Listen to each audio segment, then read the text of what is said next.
Hello and welcome to Talkin Jake tier list season. Today, we're looking at the stacked right field position. Arguably the best player in baseball? No, because that's Shohei Ohtani. But the other guy, and there's some guys on tiers 2 and 3 that feel sinful for them to not be top tier players. So we'll sort through all that. There's also the young talent is disgusting. The top of this leaderboard is going to change significantly over the next few years. You could say that with any position, though. So with that, joined by BBD and Jolly Olive, cranking out our tier list season. Jolly, your right field. It's an exciting one, Jake. Quit touching your pimple. No, it's going to be good. Right field is it's one of the easier ones to sort out, honestly, because it's top heavy. There's not as much meat in the. I feel like the catcher tier list was like a burger where the patty was just way bigger than the buns, and it was kind of a mess. And this is like a nice, neat, just Krabby Patty. Picture it that way. It's just everything kind of fits. Everything's in order. So I'm excited to go through it with you. This isn't We Got Ice. We don't know Krabby Patties. I am Jake's dog noodle. We know Home Improvement. Tim Allen. He's out. Let's go through our rows as they start for this episode. The top tier is the biggest person in baseball. Let's see who lands there. Second tier is war veterans. Tribute. Third is hot air balloon. It's rising. Below that, Studfinder. Right? First four categories are all very positive. Takes a slight change. What are you now? Interesting. Ride the D with Chris Rose. New show on John Boy Media. Last column, one of my rooter ones, random player generator. Because some of these teams seem like they just have guys that pop up that I don't know. So within that, I do want to do a final close on last year's tier list. In right field, it was boring MVP picks. It was Acuna and Soto at the top. People forget Aaron Judge was a center fielder. Oops, reveal. The Wild Wild West, it was a bunch of West Coast right fielders. Tucker, Tatis, Carroll, and Adolis Garcia. Wow. ADP value, Anthony Santander. Interesting. Is he a right fielder? What does he play Is now? that Lane Thomas in the third That's tier? Lane Thomas. And Seiya Suzuki. Should we get a dog with George Springer and Nick Castellanos? What does that even mean? Yeah, they're dogs, bro. Santander on Fangraphs is listed as the Jays' left fielder, so Okay. we'll get to him. So, yeah, and that should be out there now. There's going to be a couple left field, right fielders that could flip before the season. They could not flip. They had to land somewhere. They're either on this one or they're on left field, so make sure you go check that out. We had Young with crazy potential, and there's some names that not a lot of big climbers. God, where's Riley Green? He plays Center field, I think. left now. I think he made the left Oh, move. okay. Parker Meadows. 30, flirty, and thriving. I like that crew. Platoon these two was Love Hunter that. Renfroe, and is that Seth Brown? Someone should have done that. That was a great idea. Strong arms and injuries. Tough bottom column for Laureano, Marte, and Haniger. Train Crush. That was a favorite from last year. I can And tell you who one of those guys I don't is. think any of them are on the list this year. So, again, if you really want to check that out and get in the weeds, enjoy last year's. Let's get into this year's, and I think we might have our quickest top of the chart unless we do two-way players. I guess the only thing I'll tee up for you, Jolly, is Aaron Judge. There are some other very high-profile names at the top of the list. I could point at your new right fielder, Juan Soto. I could point at Ronald Acuna, who's got an MVP in the bag and was hurt last year. I just think, however you're trying to slice it, Aaron Judge has 2 10-WAR seasons the last 3 years. He's moving back to right field. And Soto has his one kind of minor flaw outside of absolute brilliance everywhere else. Ronald Acuna has some interesting injury stuff, and I just don't think Kyle Tucker is a fun convo, but he, of those other guys, lacks maybe the high-end potential. So with that, Yes, I am contractually obligated to be nice to Aaron Judge at least once per month on camera, on recording. So this is my one for January. Or I guess it'll go out in February. No, it's Judge. And I think most fans would agree with that. I think it's a little touchy because now it's Mets versus Yankees a little bit. But he's the only guy here that's got a 10-war season, and he did it twice. And that's kind of like all I need to know. 2 in the last 3 years. And like you said, each of the guys that are going to be below him just have like one caveat. Like Soto's defense isn't quite there. And you can say that Judge's defense will improve because he's going from center to right field, which is his natural position. Tucker was on pace to have that monster year. And then he got hurt. He only played half the season last year, still racked up nearly 5 WAR in half a season, so he could get there. But he's been more consistently great than singularly elite. And then with Acuna, who has been singularly elite and won the MVP for his efforts, just has the injury concern, and it gets scary when it's a lot of leg injuries and you're approaching 30. So we got to see what he is in 2025. And with all that, it kind of just leaves Judge as the guy that's been there, done it now, and you can cite some postseason stats if you want, but this is a encompassing tier list, and Aaron Judge is at the top. What was that last I didn't even watch, honestly. I don't really know what happened. That was the biggest. What? Wow. I was just so nice to Hey, him. and while we're here, I gotta whap. What is that? You slapping Aaron Judge across the face. Get Noodle's squeaky toy away from you. I am You Jake's enjoy dog. that too much. The dogs. Aaron Judge is at the top of the list as the biggest person in baseball. He will take the podium. Right under him, his former running mate, Juan Soto, a WAR veteran in his own right, a 7.9 B WAR last year, 5.5 the 2 seasons before that with a 7.1 before. So the WAR, and again, it's supposed to be an all-encompassing stat. It shouldn't be your everything stat. I do want to drive that home. For sure. WAR is nice. It's a good way to measure things, and it shows a lot of good, but I do think it probably undervalues the day in, day out of Juan Soto, the batter, because it's special. 129 walks last year to 119 strikeouts, 989 OPS. He finished third in the MVP. His second top 3 MVP voting, led the league in runs. Not bad. And then, Jolly, I'm interested to see. I do think Kyle Tucker belongs, and I do think there was a time when baseball fans wouldn't have believed that. I do think people have come around and like, well, Kyle Tucker's real good. It is just wild. His best WAR in a season is 5.7, but like you said, he had 4.7 in 78 games last year. Feels like the power tool is there. He's stolen 30 bases in a season before. That he has to be on the second tier. Acuna, I'll hear out arguments, but I think he deserves the respect, but I don't know. Yeah, it's the kind of thing that makes me glad that my face isn't on the thumbnail because people are going to see Soto and Tucker on the same tier, and there's going to be some emotions, some feelings about that. But I do think it's closer than a lot of people suspect. Both these guys have been terrific right fielders. Soto does have that one defensive flaw, but outside of that, he's got better plate discipline than arguably any hitter in the game right now. He's young. He's about to embark on a very interesting journey, the most lucrative contract in baseball, new stadium, new team, all that good stuff. New city. And Kyle Tucker, similar vein, 1 year pit stop with the Cubs. We'll see what comes of Tell that. Jimmy, when next time you see Jimmy, tell him it's not a new city.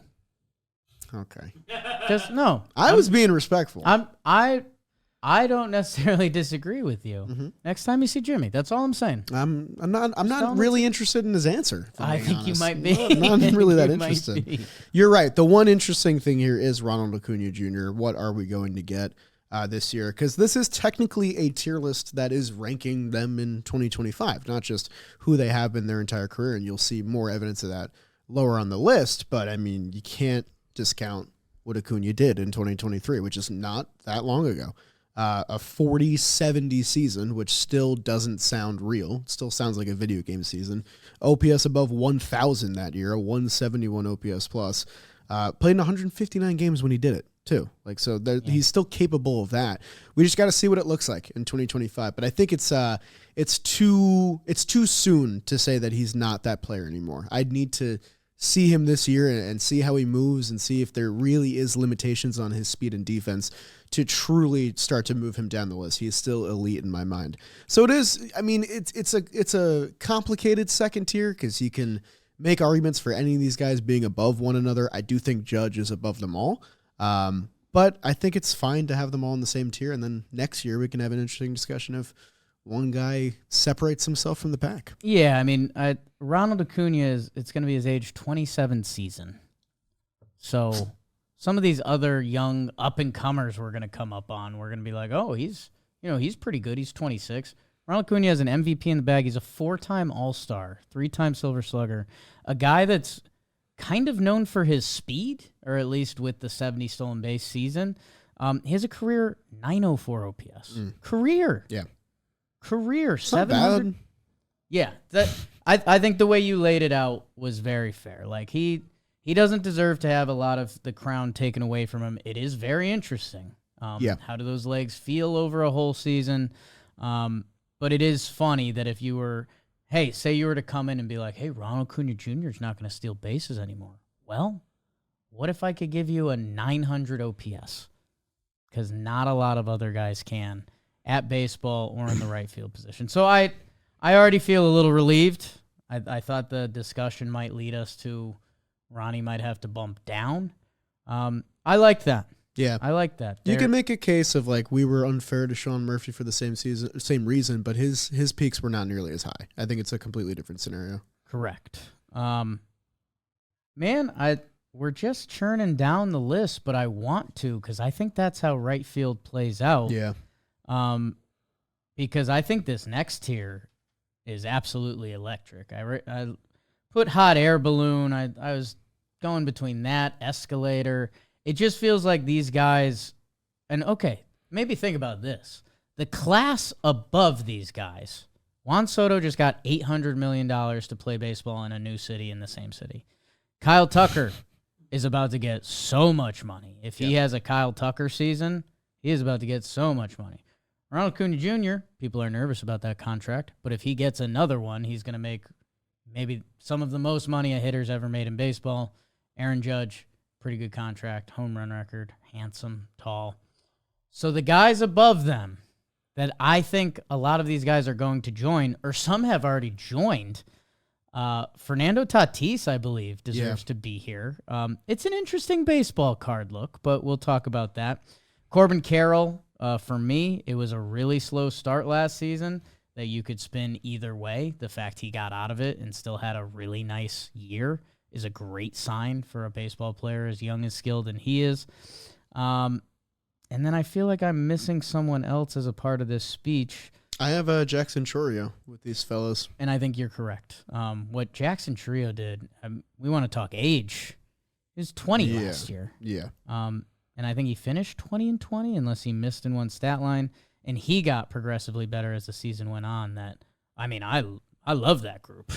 Yeah, I got a lot of good things to say about all these guys. I'll start with Chourio because he's the freshest in the mind for me because the Mets played the Brewers in the wild card, and if the Brewers had won that series, you would hear his name talked about a lot more. He did it on both sides of the ball. He was every at bat he came up.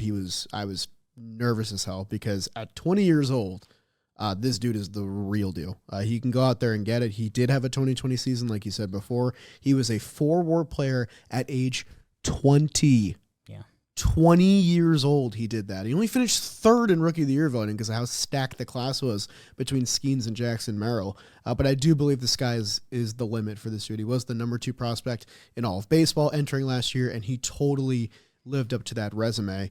And then with Corbin Carroll, you take a look at his page, you remember the pretty tough first half that he had overall. His numbers still landed in a pretty fine place. They're not what you probably expected coming off an MVP 5 in 2023, a Rookie of the Year, obviously a World Series berth, but still a great season. 2020 as well, 2030 actually, if you want to nitpick. Still a 3-WAR player, and I do believe he's capable of much better, and we saw that at age 22. When he was also that young doing that thing. The one that's kind of weird is Fernando Tatis Jr. And I do think that he fits here, but it is weird because he's been a baseball player in MLB for a longer time. He's moved positions. We all know the baggage that comes with the front half of his baseball card, those pretty alien offensive numbers that he hasn't quite reached since, and maybe he won't ever again. But if you take him for what he has been the last 2 years, which has been a platinum glove defense right fielder, a guy that'll hit you 20 home runs and steal you 20 bases, I think he's still an elite caliber player that can go up even further once he gets more and more acclimated to this role. So if I was ranking Fernando Tatis, the shortstop from 2019 to 2021, there's no way he doesn't enter that second tier. He's there for me. He's a tremendous offensive upside, a cannon for an arm, can carry a lineup, can come through in big moments. All those things are still true, but the offense has taken just a tiny step back, is still great, and he plays a different position now. So the competition is completely different. So because he's such a weird case scenario, I think it's totally fine that he fits in this third tier. Plus, he's only going to be 26, so he's still young as well. I like this group a lot. Yeah, I guess I'm wondering if people do have questions about any of this. Like Fernando was becoming the face, obviously the PD stuff, and I guess I don't know where the crowd lands. I mean, the last image I have of him is him dominating in the playoffs, like to a silly degree. Corbin Carroll and Trio, if that's confusing to anyone at home, maybe you fell asleep at the halfway point of the season. Corbin Carroll had a 635 OPS in the first half. Jackson Chourio had a 678 OPS in the first half. Didn't know that. Corbin Carroll had a 919 OPS in the second half with 17 stolen bases. Jackson Chourio had a 914 OPS in the second half. So, for Chourio, it felt like young man adapting to league. Which I think I like imagine if those halves are flipped. Right. I think we feel a lot differently about Different taste in your mouth. You know? I think for Chourio, 20 years old, figuring out this league, my goodness, watch out. And Corbin Carroll, I think there was a little bit of bad luck. I think the swing got disconnected for a little bit. And kind of like you said with Chourio, I very much value this. I mean, baseball kicks a lot of people in the teeth to bounce back and put up with Corbin Carroll's speed, those are MVP-ish type second half numbers. Very impressed by both of them. And with all of that being said, Tatis, if you said for next season, give me one of those players, I think people lean Tatis because you just know. Yeah. The 162 numbers last year aren't super impressive, but you know there's more in there. Yeah. And if it's a next 5 years question, obviously it's different. But I'm saying the most complete player right now is Tatis. Like with Carroll, the shoulder's kind of scary because that's where the explosion in his swing comes from. It's from whipping that shoulder out. And then Chourio, pitchers could adapt to that first year. We've seen tons of sophomore slumps. He'll be 21. He has time to grow. But I think with Tatis, and you saw what he did in October, like you mentioned before, you know what you're going to get. And that's why I think, you can't put him any lower than the third tier. Right field, bringing the noise a little bit. And again, we haven't even gotten a stud finder.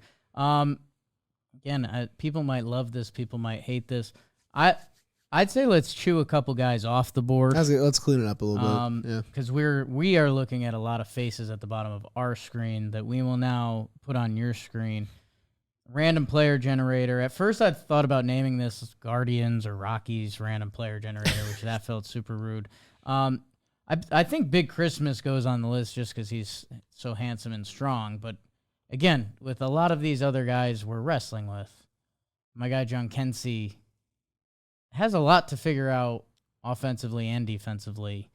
Although the power's real, Jolly. Power's real. I think he probably ends up as their DH. Does he get hurt by Oscar Gonzalez happening a few years ago? You know what? He definitely a little bit, does. Right? It's kind of the same story. Came up and hit immediately, had a huge postseason, and then tailed off. I'm not saying that's gonna happen to Noel, but it's definitely a similar story. It's just in everyone's head. I feel like if John Kensey Noel was following a player that was super well liked that had a 10-year career, we'd be like, ooh, he's going to be that. Yeah, he's next. Instead, we're like, oh, he's going to be that. And you see that a lot with the Guardians in general. That's what they've got. The last Guardians power hitting outfielder they turned in fell off quick. So This is rude to, I believe that's Griffin Conine, Mr. Marlin's son. Which is pretty cool. Might get the nod for the Marlins. So, again, we like that. But is that Josh Palacios It is. on the Pittsburgh Pirates? We love the Palacios family. We saw Richie take a step last year. Yeah. So Hey. who knows? There's hope there. Who else is a random player generator? I got Sam Hilliard down here. I think we know who he is at this point in his career. Are we putting Chris Bryant down there? Do we need both of them? Both feel slightly offensive. My only Wait, Sam counter- Hilliard's back in Colorado? is back. My only counter is we give Chris the Javi treatment. Whoa. Because I do think it's gotten a little bit to that point. I think putting him on random player generator Is its own Javi more- treatment? Okay. Let's put them both on there. That'll stir the pot a Next to little each other, preferably. Good. bit. Anyone else I don't like looking at? No offense, Will Brennan. In I my don't think head, you Will need to be Brennan's on- good, but like, I don't think he needs to be on. I think we only need one Guardian representative, if I'm being honest. is he good defensively? Will Brennan? Will Brennan, I believe, is good defensively, and then he has a 3-week stretch with a 950 OPS, and then everything else. Do we call Chris Rose? No. What Well, the hell? maybe for the column above this. I think everyone else will find a home besides those guys. So let's see what happens Joe Adele? on the rest of our journey. Joe Adele's got some interesting stuff. Jake going on. Fraley? I don't know. How about the Studfinder? Let's keep. You're excited Yeah. about it. Well, dude, we're talking. You know, you wanted to call Hot Air Balloon MLB The Show cover athletes or something around that for a little bit, like that. Like, honestly, one of the thoughts that just ran through my head was like, if you're a sick pup, a little $5 sprinkle on Jackson Chourio NL MVP next year. Yeah.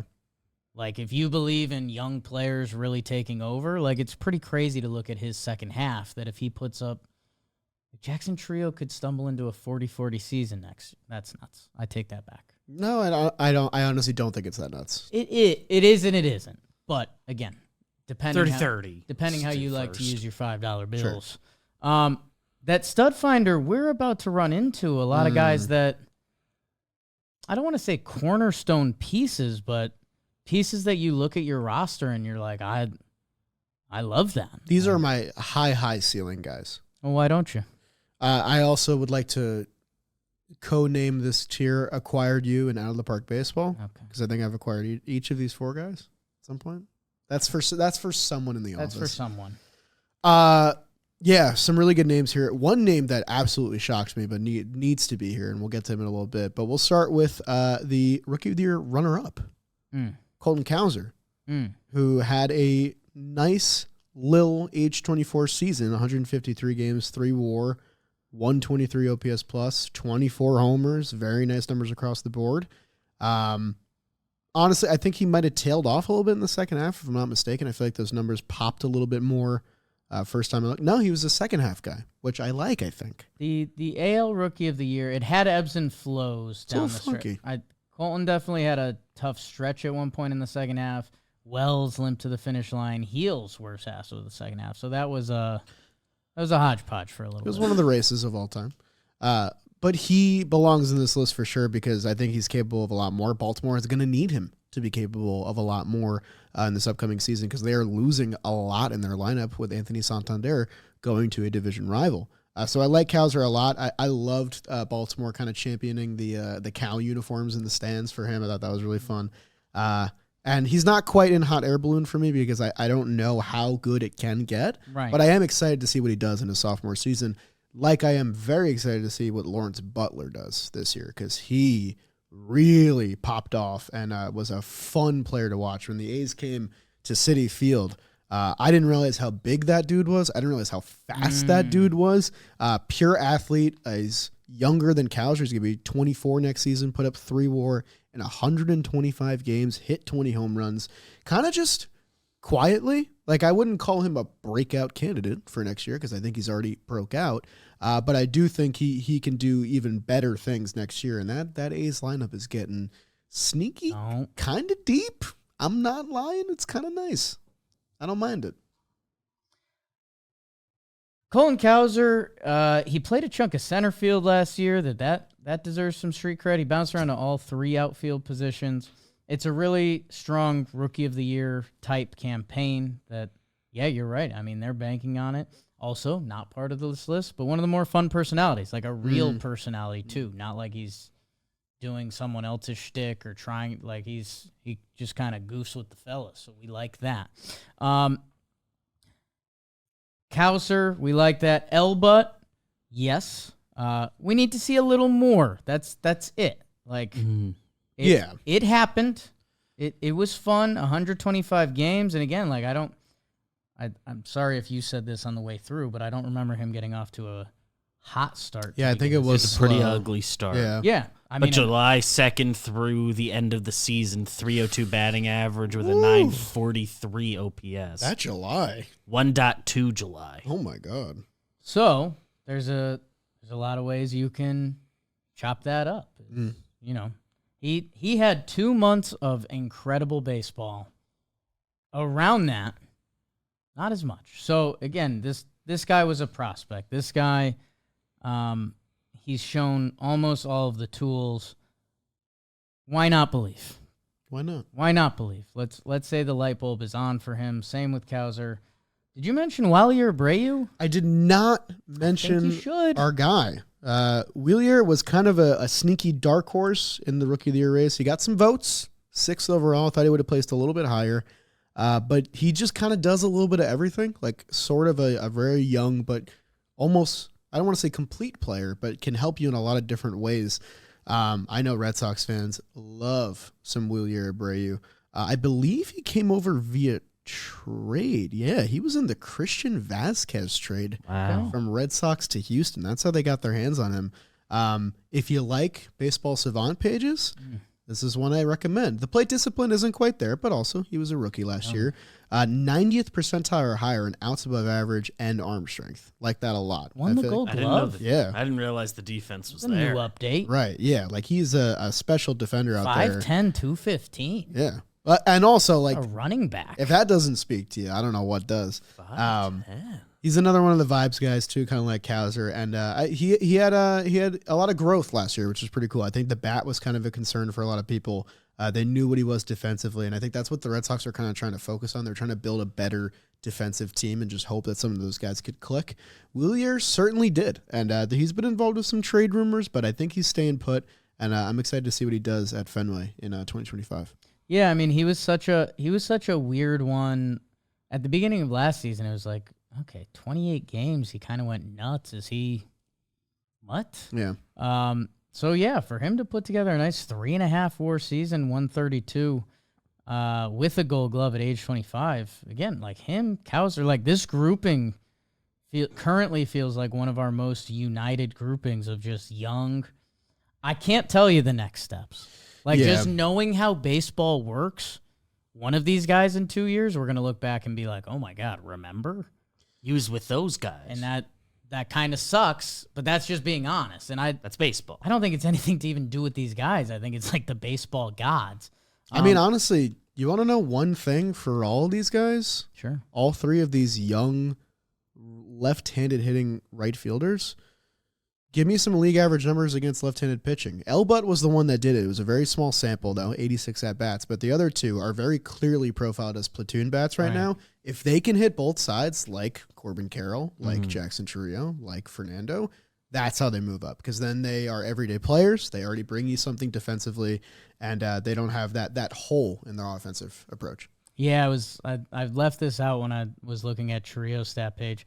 He wasn't great versus lefties last year, but that's an easier solution. That's in the plus column. Yeah. Like That's like he will be. Someone teaches him that. You want him to be good against righties. It all looks better. Yeah. So, righty supremacy, he'll keep getting those chances. Yeah. Elba, Cowser, Abreu. I do think we have to ruin this row. Yeah, they look like it's a great trio. It's a great trio, like you said, a lefty and skilled and probably never elite, but like those fun, really good ball players you remember that you're like, how good was that guy for a little bit? Like they all feel like they hit that chord. I have two maybes for this category. At least one that I feel like is in consideration. So the one that we aren't sure what to do with currently and may become his own category. Teoscar Hernandez, he's a stud finder. Yeah. He's a stud. He's not young like these young bloods. Teoscar's a stud that he needs to be in this area, whether it's above or with them. I think you could still spin it. The other one is going to send us probably down a bad 5-minute wormhole of who the hell is Matt Wallner? Yep. And why is Matt Wallner? Because we did this last year. Did we? Yes. Why do I have no memory? Because it's shocking. I feel like today's the first day I ever looked at his page. And it's shocking how good his numbers are. In 169 career games, he has a 139 OPS plus and 866 OPS. It's not real. So I'm not sure. Like, I don't even know, how do the Twins use him? Is he hitting first or eighth? I mean, he doesn't hit against lefties. He's a platoon bat. But, I mean, Sure. he mauls righties. That OPS goes up to 953 against righties. Slugging 566 against righties. And, like, I mean, comment down below if you've had a different experience. I feel like I never hear a peep about this dude. Plenty of talented players on the Twins, especially offensively. Are we calling Trev about Matt Wallner?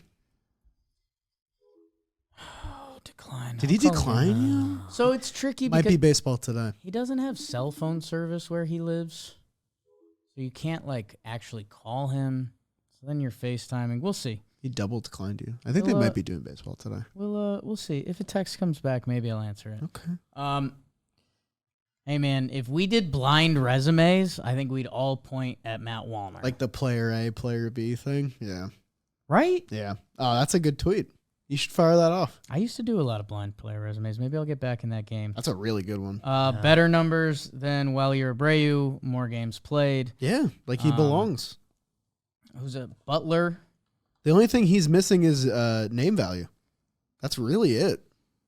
Same amount of game played / couple more. Better numbers. He's got the same problem. Like he's another one of these left-handed hitting right fielders. That He's can't in hit the crew. lefties. He's in the crew. He's in the club. He fully belongs. Defensively, Savant doesn't love his range, loves his arm. So he's contributing on that end of the ball. Good. Yeah. Teoscar looks so wrong. Yeah, we're in this making row. it Teoscar. Yeah, he I needs think he's a tier Dead above. row us. above. Yep. He looks so wrong in this tier. Teoscar Hernandez. Yep. He gets his, because I don't know he's not a right fielder in my brain at all. Right, and this is one that people may be hot about. He's a DH in my brain. Conforto played a ton of left field last year. Teoscar hits. He's a constant threat. I think he's got to be one of the Blue Jays' biggest regrets Oh, yeah. over the past few years because he was one of the weapons in that lineup. Him and Lourdes went, like, pretty much around the same time, right? Yeah. That's tough. The Blue Jays had a couple decisions to make, and they might have pressed every wrong button. It was all about defense, but Teoscar Hitting gives you a lot. matters. Teoscar hits a lot. Teoscar hits a ton as long as he's not in Seattle. Playoffs, whatever you're looking for. I love Teoscar. I'm glad how things have worked out for him in his career. He's kind of going down as like an LA legend. Like him and the crowd had some good stuff going on. He's built for that. He Such a perfect complementary piece to that lineup. Because we talked about it with Will Smith a little bit, how he was like hitting fourth and second. It's so nice to have Teoscar as like the buffer. That's I think when you're one of these smaller medium market teams that you're like, if you're more worried about team war or the overall product, if you just want one of the best pure hitters in baseball, here's Teoscar Hernandez. The Dodgers don't have to worry about the sum of the parts. No, we'll just take one of the best hitters. Oh, your team's worried about his defense over 162? We really don't care. He catches the one he has to catch. Decent arm throughout Stanton in the World Series. People forget. Fleet of foot. Okay. So the Studfinder, with all those young, handsome lefty, This has been an powerful easy one. right fielders. It's like deceivingly easy. It's been clean so far. There are a lot of bodies left that I'm wondering if another row is going to have to show up. Jolly, you put up the Ride the D Chris Rose row. Right. And I guess I'm interested because only so many of these guys do I see they're out there for defense. Yeah, I mean, I don't know. I got a few names here. I mean, these guys are, when they hit, you're happy, right? Like, I mean, but I think they're mostly known for being sure-handed gloves or sure-handed arms, Okay. if you will. I have Hunter Renfroe here. It feels like a disservice to put him in random player generator, although the look does look like if you asked really an AI does. to, give you a Yeah. picture of Mike Trout in a Royals uniform. But he's got a really decent career resume at this point. We all know he has an absolute cannon for an arm, which I think is a huge plus in right field. And if he only played against left-handed pitching, he would be a plus offensive player. But the fact that he's an everyday player in Kansas City kind of The held it back. last 2 years, you're not going to like what you see. You're bottom tiering Hunter Renfroe? The last 2 years, Oh, against lefties. you're not going to like what you see. Interesting. Wow, I didn't know this. 260 games, negative WAR. Beyond that, the last 2 years, I thought this is what you were alluding to. His numbers against lefties the last 2 years have not been good. That was like his one tool I had in my Renfroe's brain. entered a weird place. He might be bottom tier. 91st percentile arm strength. So if That's what if I we are know. doing ride the D and you hope he runs into the homers. That with some home runs is something. I don't know. No, it's interesting. I'm interested to see how it sorts out. He was one of the ones where I thought I could like blind rip because you just Right. kind of know what he Because is. Hunter Renfroe for 7 years did the exact same thing. But yeah, he's in a slightly different spot now. Maybe. Sam Hilliard had an 812 OPS last year. Where? Colorado. Easy with that. I like Sam Hilliard's a freak. I like that. 115 OPS plus. Can we? Is he ride the D? Pause. Do we switch these two? Does he play defense? Yeah, he plays great defense. I'll switch Then that. all right is D. I'll switch that. Yeah, let's ride the D. Let's Hunter put. Renfroe. Yeah, sorry, Hunter. Bryant. That's crazy. I also have Victor Robles here. Yeah, and Victor Robles an is the easiest one that one. jumped He's an out. easy D rider. I mean, the numbers last year are crazy, but What are we doing? what'd you say? The fact he got the extension made me a little mad about the Mariners, but now everything that's going on with their hitting, whatever. I like Victor Robles. He plays great defense, and he hit with the Mariners, which, again, that's a feat I'm going to start celebrating more and more. I honestly don't. I'm befuddled. This is the story of why It might be a video. If Kyle Seager was No. a Yankee, No. he'd be in the Hall of Fame. Victor, I'm ignoring that. Victor Robles in 77 games, Oh, boy. He really killed him. 3 WAR, Yeah. 30 stolen bases, Yeah. He went nuts. which is 60 pace. He carried their offense. 55 OPS plus. Carried the offense. Makes no sense. No, and it's one of those things that, unfortunately, with recent Mariners culture, it has the chance to. It just has super egg on its face potential. Yeah, like but if we I will put him root. high. I will root for a young man who's played baseball on the highest stage. Yeah. People forget. And won. I will root for that and the Mariners. And he's out there for defense. Anything else is a plus. And hey, maybe this, again, very youngish still. That maybe this is just a resurgent part of Victor Robles' career. And I like that for him. Unfortunately, Ride the D. I had in my brain this as a spot for Mike Talkman, but I don't think it works. You don't think so? He's more an offense guy. He's an on-base guy. He's an on-base which guy is pretty wild. who can play the position, but not as a plus. Okay. So he might be. Don't tell him. Don't tell him that. Full to his year of face. right field time. I'm curious how He was center last year, right? Curious how the metrics will shake out if I think he can if they go actually there. do set him there. The Mike Talkman I saw play Majority of baseball. games in right field last year. 51 That and then Wrigley wind, though, you never know where it's going. They never know what to do with guys that are kind of sliding around. if you get a Cubs nerd in your Twitter reply saying, actually, don't blame me.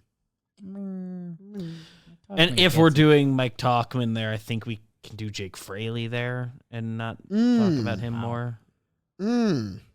Curious, interested. Because Jake Fraley's kind of a name. I don't really want to put him in the bottom tier. And yeah, you Like can go out there. On the whole, this defense is also about league average, a tick above what I'm seeing the metrics say on Talkman.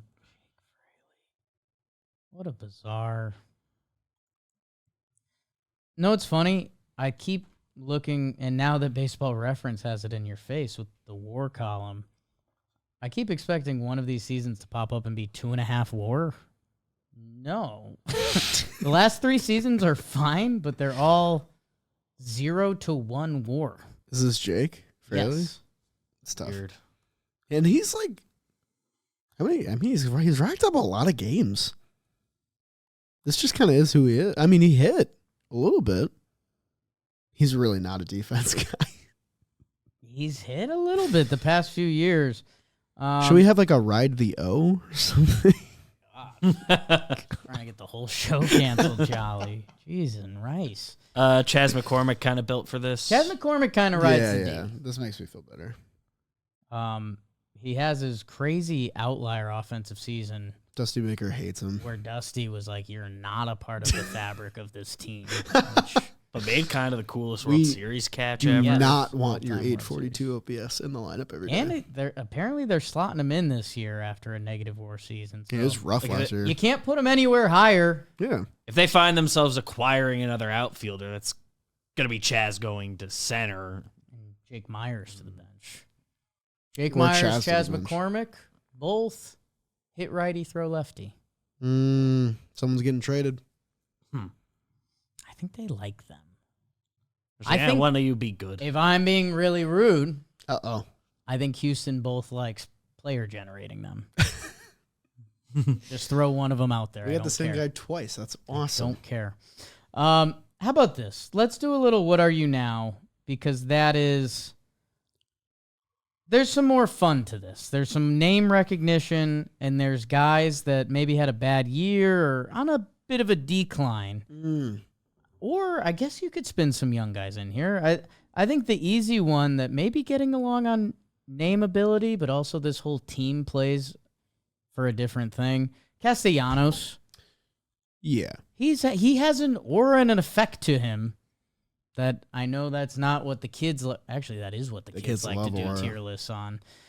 The Castellanos, I think you said he was a negative WAR guy last year. So he has the rare distinction, and I can stat hit it and see how much it's happened. He played. You don't see this a lot. He played all 162 games, and he was below replacement level, which is 1.0 in terms of WAR. That being said, there is inherent value to being out there every day, hitting 20 plus home runs, above league average offensively, and also like very clearly a leader on the team. Like Yeah. you can just, if you watch any Phillies game, he's one of the more vocal dudes.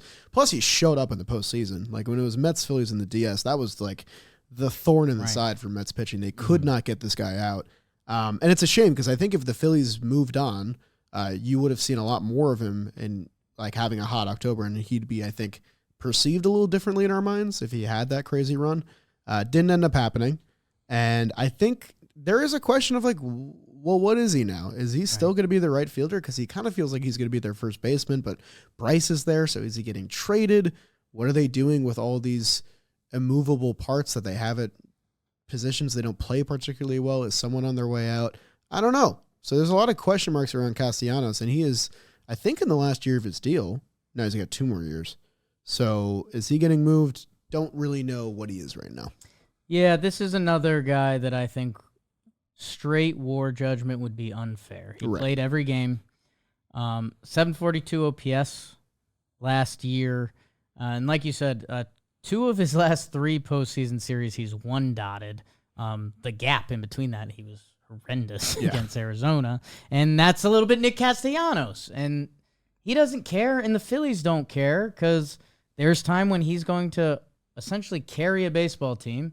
And the way the Phillies operate, there's times when he's not, and when he's not, they have 3 other guys to fill that in. So I don't know. I guess there was something about me that felt slightly uncomfortable about this, but it's also the exercise of when I mentioned that Elbutt, Kauser, Abreu, Wallner category, probably now that it's 4, probably 2 of those 4 in a couple years are going to be on a different career trajectory. Nick Castellanos has 233 career home runs. He's been around the league. He's been there, done that. There's something to that, and he has that. So it's just a question of what is he over 162 now? But come October, you're either going to have the best hitter in your lineup or the worst hitter in your lineup. Yeah, I mean, he catches the brunt here because it's a 2025 tier list, not a what have you done for me over your entire career tier list. By the way, I did look it up.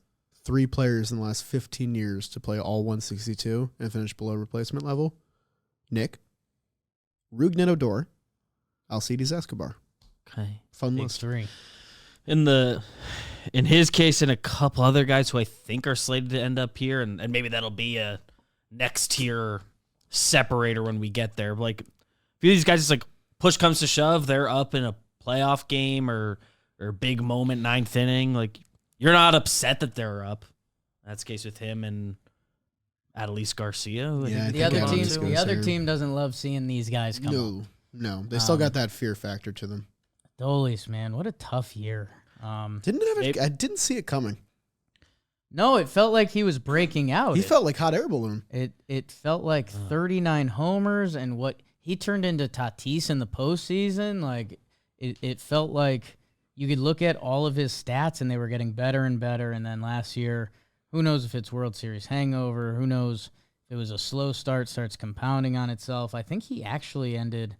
Let me see if the splits back this up. In my head, he ended up salvaging some of the numbers a little bit.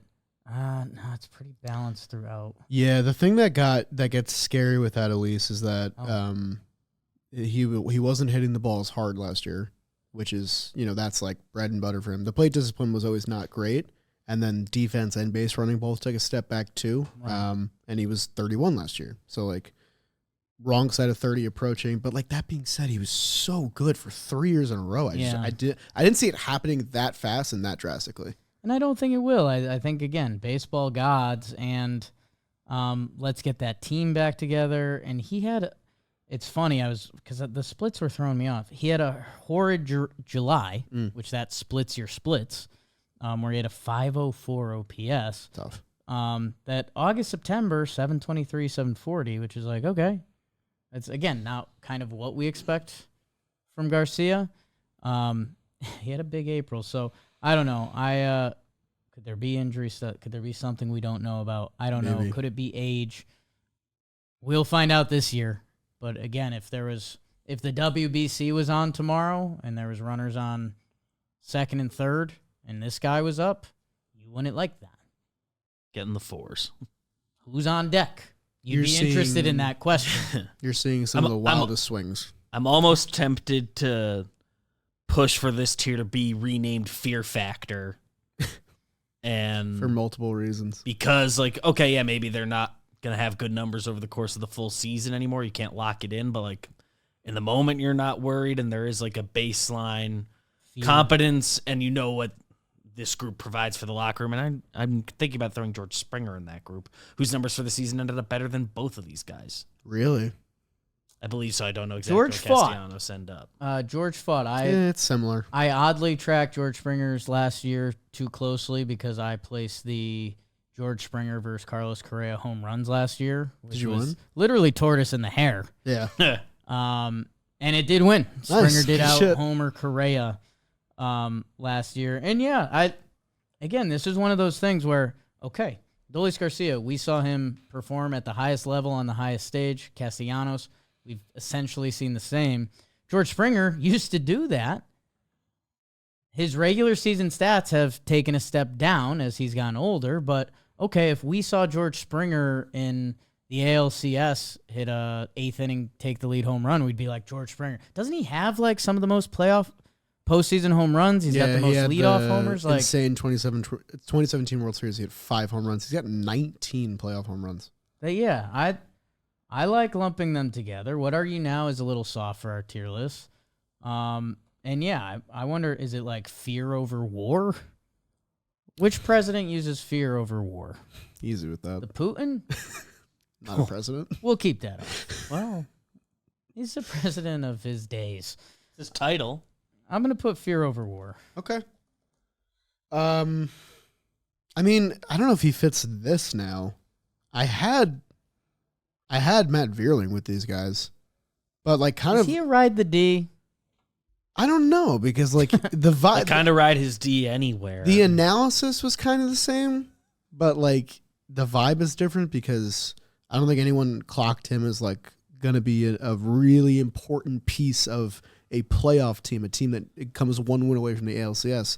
But that's like what he was. Like behind Riley Green, the most valuable position player on a near ALCS bound team was Matt Vierling.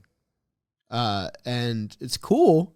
Right. But it's kind of like, what are you? Are you actually this guy, or are you the utility guy that we acquired? Or can you be this cornerstone outfield piece? I don't know. He also does play great defense if we want to do that.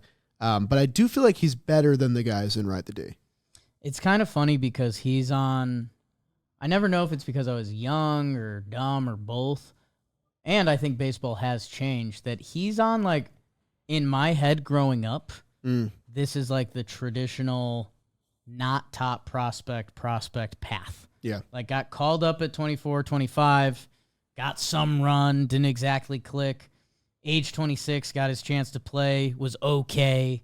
Age 27 gets his chance to play, was a little better. That it's like, this is almost the pivot point of Matt Vierling.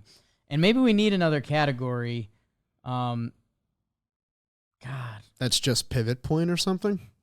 I don't know, dude, because I know he's a blind spot for you. Josh Lowe is, like, really good. Yeah, he's a blind spot for me. I don't really know much about him. But he was hurt last year, and the stats aren't that good, so I don't know what you do with that. Okay, maybe this is what we should do. We should tell the people who's remaining, so maybe in their heads they can start sorting. I see Matt Vierling. I see Joe Adell, who I'm going to be interested to see the numbers there, because I know he's homering, but I think that was it. He fits the theme of pivot point, but he does not have the same numbers as the other two. Yaz. Yeah. Jordan Walker. Oof.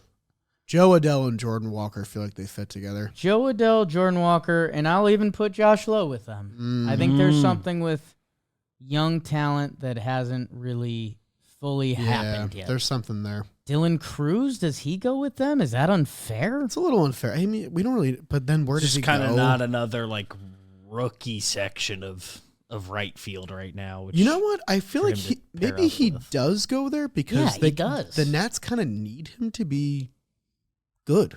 Okay, And like kind of soon. Is it here just we need you to be good? Maybe? Something like that? I might have one too many words there.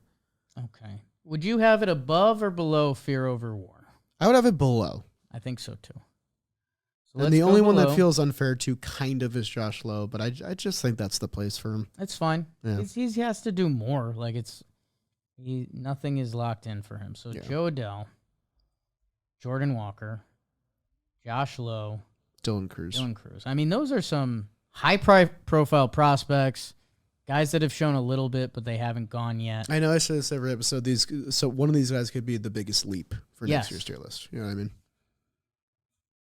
Yeah, maybe it's like one will leap, one will fall. Very prophetic. Right? He's a writer, this guy. Maybe more. Poetry and moetry. Leap? Some will leap, some will fall. Yeah. I mean, because like Jordan Walker, it's getting scary. I know it's early, right? But like when he didn't hit last year, he provided like nothing to the St. Louis Cardinals. Right. He can't run, he can't field. You don't want a 23-year-old DH. So if he's not hitting major league pitching, Yeah. Writing is kind of on the wall for Fight him. or And flight. that's a first-round pick. Like, Right. that is someone they have. And a massive prospect. Right. And, like, a massive dude, 6'6", 250. Like, this is a guy that should profile as a potent major league hitter. Joe Adell is kind of LOL same. Yeah, kind of. The one that feels the most out of place here is Yastrzemski. I don't have a place for him yet. Yeah, I honestly. currently don't 34 have- years old, so I don't think like a leap is coming. I don't have Yaz and Vierling on my board yet. Yeah, virulent. Yeah, I mean, logically, when I just Feels look like at they're going to be pictures, together wherever they end up. when I look at pictures, they fit in that Castellanos, Adelise, Springer tier, But I kind mean, of. those guys. But those guys are much deeper resumes at this point. And, like, if they're good, you're not as surprised. Yes, has been playing for a while, though, right?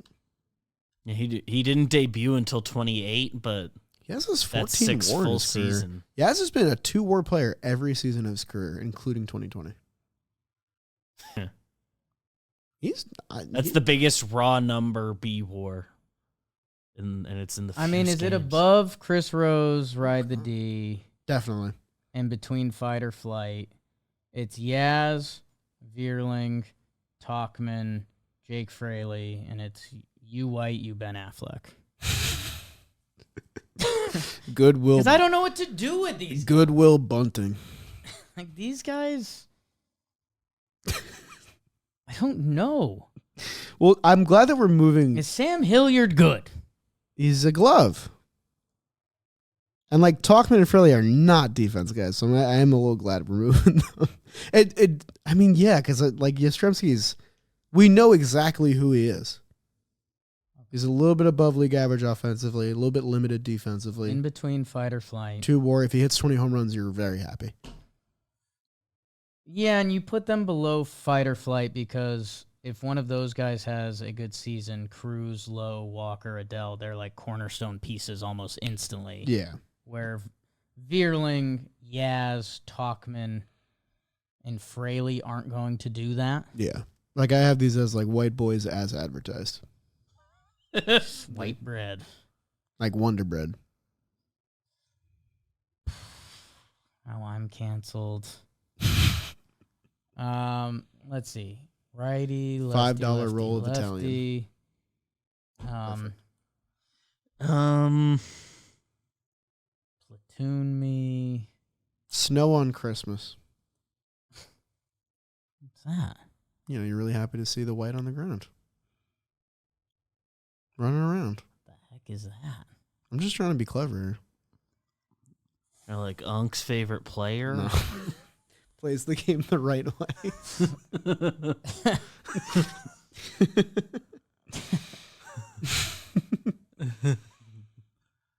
Joe's McFly says, who? But is good. Good. How about this? Fits your team at the deadline. Oh. I like that a lot. Like, yeah. He gets on base. Yeah, if the Yankees got Hitting lefty. Vierling in July, you'd hop on. Vierling's you'd got do some one of your versatility. Selfie videos, be like, yeah. Fits your team at the deadline. Perfect. Gets away from how white that whole crop is. That is a row. Is that everyone? That's everyone. I'm not putting Will Brennan on. I'm sorry, Will Brennan. Will Brennan's bottom for me. Can be Ride the Deer. He is a player generator to be. Well, yeah. Wait, can he ride the day? I think Will Brennan plays defense. Not really. No, Well, is that center field? That might be center field. he makes highlight plays. So it looks like the final board. Biggest person in baseball, Aaron Judge. War veterans, Soto, Tucker, Acuna. Hot air balloon, Tatis, Carroll, Churrillo. Teoscar Hernandez. And no other Teoscars. Sometimes we do that, but nobody. No. Studfinder, Butler, Cowser, Abreu, Wallner. Fear over War, Castellanos, Garcia, Springer, like that. Fight or Flight, Adell, Walker, Lowe, Cruz. Fits your team at the deadline. Vierling, Yaz, Talkman, Fraley, Ride the D, Chris Rose. Oh my God. Hilliard, Robles, McCormick, and random player generator. Noel, Conine, Palacios, You're struggling for the names there for a Renfro. second. Well, I was trying to cut. We were hitting right at a minute, so I'm going to have BBD cut out a couple pauses and get us there. And Yeah, Chris perfect. Bryant is right at the end. Oh, tough. So that was right field position, per usual. Comment what we got right, what we got wrong. A thank you to Jolly Olive for pushing us across the finish line. And as David will tell you about his uncle. Big Drink is a production of Dan Patrick Productions, John Boy Media, and Workhouse Media. Hunter Renfro, hit your lefties.